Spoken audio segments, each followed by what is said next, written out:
Hey there, I'm Rick from Decal Garage, and today I'm going to show you how to install a windscreen tint strip or glare shield.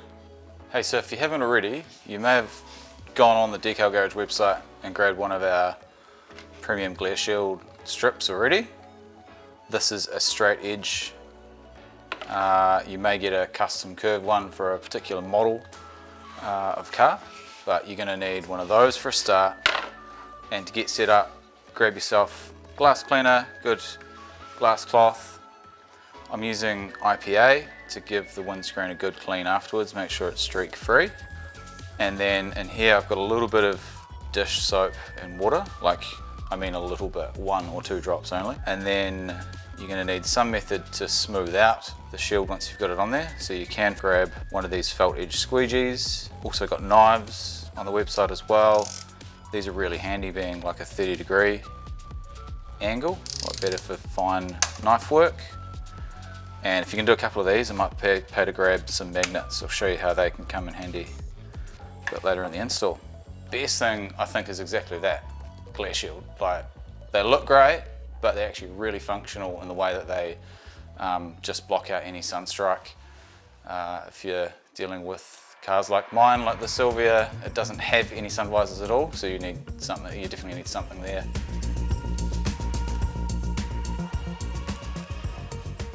For preparation, we need to start by thoroughly cleaning the windscreen, get any dirt or dust, debris off the window.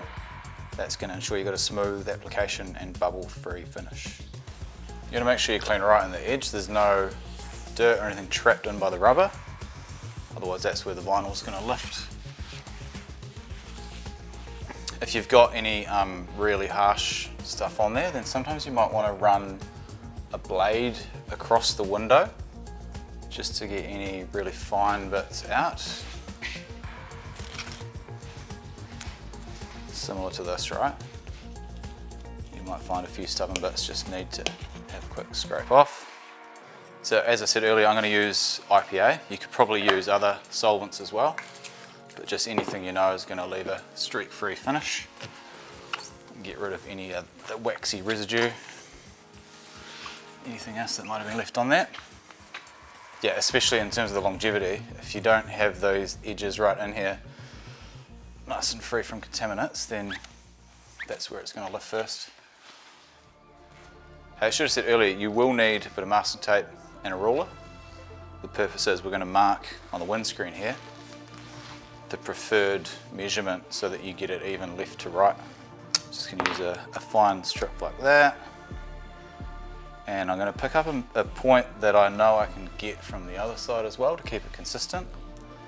So I'm going to measure from that point just there, and I'm going to aim for about, I'm going to say 130 mil. And I've just aligned the top edge of the tape at 130 there. What's going to happen with a straight edge banner is if you put it at 130 either side, it's naturally going to look curved due to the curve of the window, and it's going to end up narrower. Bit of guesswork. I say 130 for a start because I'm hoping that might end up about 100 mil in the middle. You may have to just tweak this a couple of times to get it exactly where you want it to sit. That's the purpose of the premium curved banners. They're vehicle specific, so those are the vehicles I've actually got measurements for, and yeah, they'll suit the curvature of that model vehicle. This is where I'll grab the magnets. These are really handy to hold the banner in place. Just use masking tape otherwise, or have a friend help you out. All of the Decal Garage banners will come marked with a tick and a cross. This is to indicate that this is the machined edge that's been cut by a machine, and this one has been cut just by hand. So I'd always make sure that the machined edge is going to be the one that you leave exposed on the lower part of the banner, and you're going to trim that hand cut edge off as your excess when you're done. So the magnets are real handy to get a bit of tension on there and make sure it's actually sitting flat and straight on the window. And now we can suss out how much curvature you actually have on this window. So that's about 70 mil. So if I wanted to go down and have 100 mil in the center here, which is where I'm aiming for, then I need to drop these outer edge marks by another 30mm. So the next part would be much easier if you had a friend to give you a hand. What I'd recommend doing is having the vinyl sheet laid out flat on the bonnet here to take the backing sheet off, and then with a couple of you lift it back up and put it on there. But what I'm going to do is, because I'm sure a few of you might end up doing this by yourself, show you how I do it when there's only one pair of hands. Alright, so when I do these, I don't actually use soap and water. This is a Premium product, and it does have air release tech in it, so the bubbles, even when you put it on dry, will actually release through the material. So it's pretty forgiving. You can put it down and lift it, move it around a couple of times, and not get yourself into too much grief. But for the purpose of this, I thought I'd show you how to use this. This is probably the safest way to do it as a first go. So we will peel the vinyl back and get the backing completely started. I'm going to pass the backing sheet underneath, start putting it down the window like that, and then I'm going to spray on the adhesive side. That soapy water, you can just get a light dust on the windscreen as well. You don't really need too much of this. Like I said, it's already got air release tech in it, so you shouldn't really be needing a heap. Just going to try and lay that down nice and smooth and line it up again with the top of the edge of that tape. It would be tempting to start squeegeeing this. I'm not going to do that. I'm going to come around, get that backing sheet off, get it all aligned before I bother squeegeeing any air bubbles out.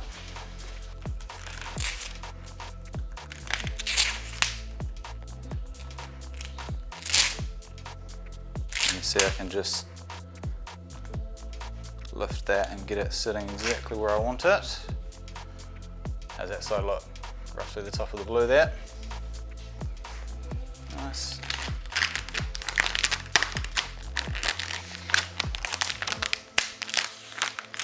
Alright, so that water is going to be very forgiving. You should be able to just start from the middle and work your way out. Just being careful that any of these bits don't start to leave any creases as you go. And then lift the edges so you get it tucked neatly into the seal there. Now as you can see, it's building a bit of tension right against the edge, so when I get closer in there, I'll lift it up so I can get it to seat right snug by the seal. And just keep working my way around the corner.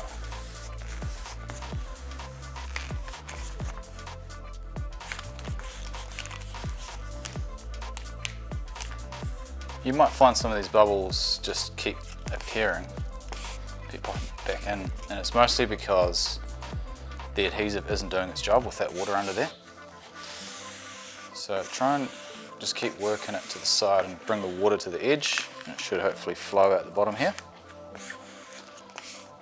And if all else fails, we can hit that with a heat gun as well. Just heat it up to dry the moisture up and let that adhesive do its thing. Make sure you snap off and have a fresh blade to do this cut. With the non-felt edge side of the scraper, I'm actually going to support the vinyl to stay stuck up against the seal there. So I'm going to put the upward pressure with the squeegee, and I'm going to slip the knife in between and then use the knife, I'm going to use the squeegee as the guide and have the knife resting against the squeegee. So I'm pushing up with the squeegee, but just resting the blade back down on the scraper itself. This way I'm not going to end up cutting through any of the rubber seals.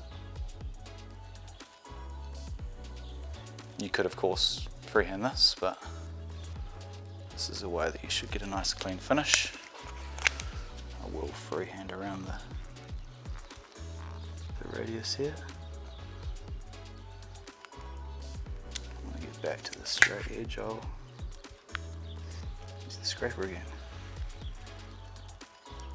Just like that.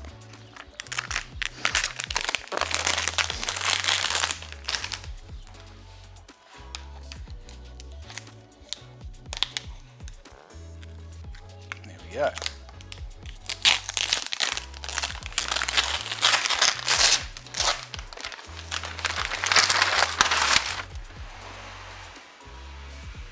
You can see it still has quite a bit of movement with that water under there. So use as much of that out as you can. And if you were going to be driving this straight away, I'd definitely recommend applying some heat with a heat gun. And definitely don't start using your wipers immediately either. I've seen that fail a couple of times.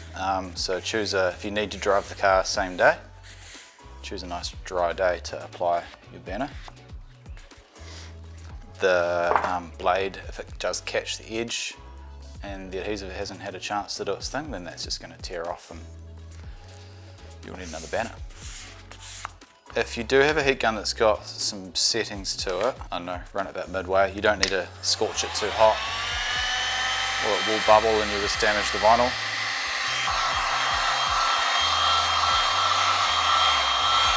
So as this bit was giving us trouble before, I reckon with a bit of heat we should be able to sort that.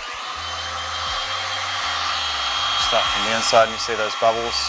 The heat really helps to get the water moving underneath, eh? You can see just out of nowhere it looked flat, but we managed to find a bunch of bubbles and moisture there.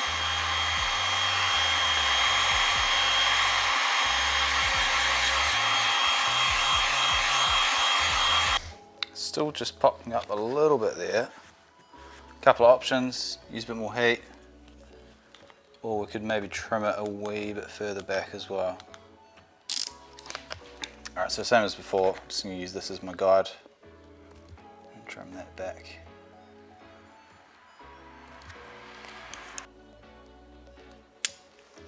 Cool. Now that should sit nice and flat.